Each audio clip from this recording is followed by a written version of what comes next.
জয় রাম, জয় গুরু, জয় সত্যনারায়ণ। নমস্কার।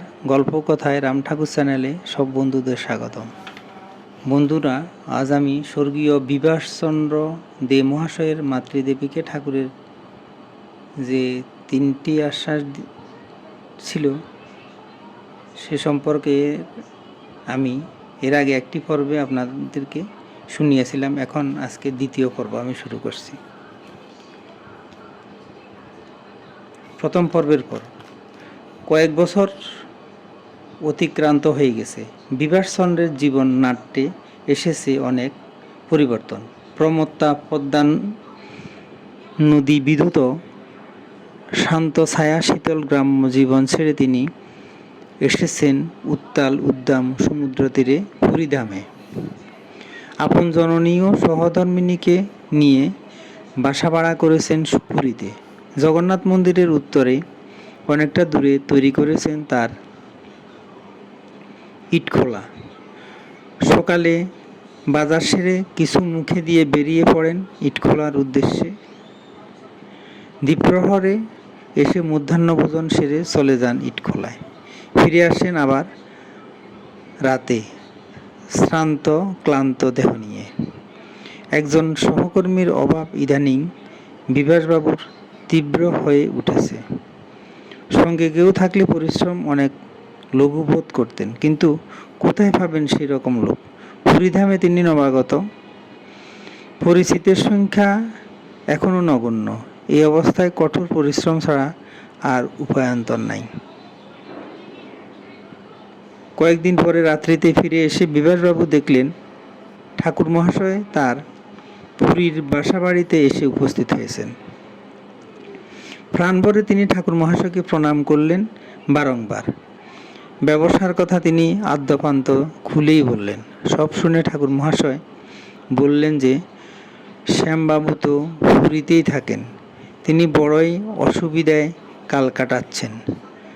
তিনি যদি বিভাসবাবুর সঙ্গে থাকেন তাহলে উপকৃত হবেন উভয়ই। শ্যামবাবুও বিভাসচন্দ্রের পূর্ব পরিচিত, তিনি এলে তো খুবই ভালো হয়। কাল সকালবেলায় বিভাসচন্দ্র যাবে শ্যামবাবুর কাছে ঠাকুর মহাশয়ের প্রস্তাব নিয়ে। একথা তিনি জানালেন ঠাকুর মহাশয়কে। বিভাসবাবুর মা নিকটেই বসেছিলেন, তিনিও আনন্দিত হলেন এবং বললেন, লোকই লক্ষ্মী। বিভাসচন্দ্র যেন ঠাকুর মহাশয়ের কথা মতোই চলে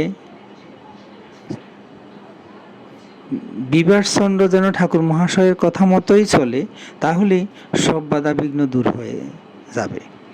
পরের দিন সকালবেলা বিভাসবাবু ও শ্যামবাবুর সঙ্গে কথাই বলেননি, তাকে সঙ্গে নিয়ে এসেছেন ঠাকুর মহাশয়ের কাছে।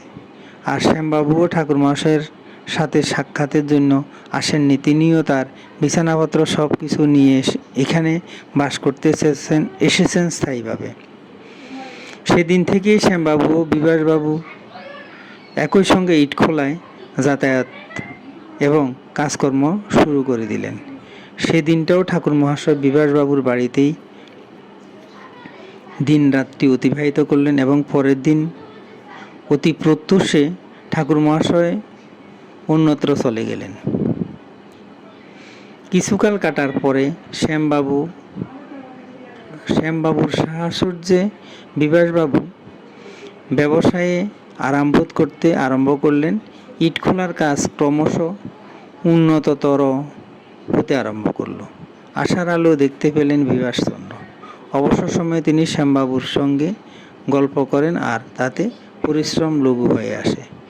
বিভাসবাবুর মা একদিন প্রস্তাব করলেন যে শ্যামবাবুও তার ছেলে দোতলায় থাকবে আর তিনি বধূমাতাকে নিয়ে একতলায় থাকবেন, কারণ বারবার সিঁড়ি ভেঙে ওঠানামা করা তার পক্ষে ক্রমশ ক্লেশকর হয়ে উঠেছে এই বৃদ্ধ বয়সে।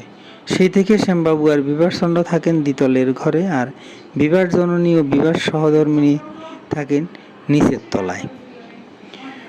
বন্ধুরা, দ্বিতীয় পর্ব আজ এখানে শেষ করলাম। এখন আমি শ্রী শ্রী ঠাকুরের বেদবাণী থেকে একটি বাণী পাঠ করে আপনাদেরকে শোনাচ্ছি। ঠাকুর বলেছেন, ভগবৎ সমীপ স্থানে গতিয়েই পরমানন্দ। কর্তৃত্ব বিকার যুগেই ভগবৎ প্রাপ্তবাধক হইয়া থাকে। অতএব সর্বদা উপস্থিত কর্ম যাহা প্রারব্ধে সংগঠন হয় তাহাই অনাসক্ত অর্থাৎ ফলাবিলাস বর্জন করিয়া সম্পাদন করিতে করিতে সংসারের বন্ধন মুক্ত হইয়া নিত্য সেবায় নিত্য বস্তুর সমীপিত হয়। সর্বদা যথাযথ মতো নাম করিতে করিতে নিত্য মার্জন হয়। বাসনাই কর্মবন্ধন করিয়া রাখে ফলাফল সিদ্ধ অসিদ্ধ দিকে। লক্ষ্য না রাখিয়া কেবলমাত্র নাম অর্থাৎ অনন্য চিন্তা করিবেন, তবেই সমন্বয়। ভগবত ভক্তির গাঢ় হইয়া রসাম্বুদে ডুবিতে পারিবেন। ভগবত সেবা ছাড়া এ জগতে আর দ্বিতীয় কেহই নাই। সত্যং পরং ধীমহি, সাধ্য সাধনের দ্বারা ভগবত ভক্তি হয় না, তাহাতে সিদ্ধ অসিদ্ধ প্রাপ্ত হয়। শরণাগত দ্বারা কালে স্বভাব ক্ষেত্রে ভগবত শক্তির সাহায্য পাওয়া যায়। বন্ধুরা, আজ এ পর্যন্তই। আগামী দিন আবার শ্রী ঠাকুর সম্পর্কে গল্প বাণী নিয়ে আপনাদের সাথে থাকব। বন্ধুরা, চ্যানেলটি যদি আপনাদের ভালো লেগে থাকে তাহলে সাবস্ক্রাইব করে চ্যানেলটির পাশে থাকবেন, আর নতুন বন্ধু হলে প্লিজ সাবস্ক্রাইব করবেন।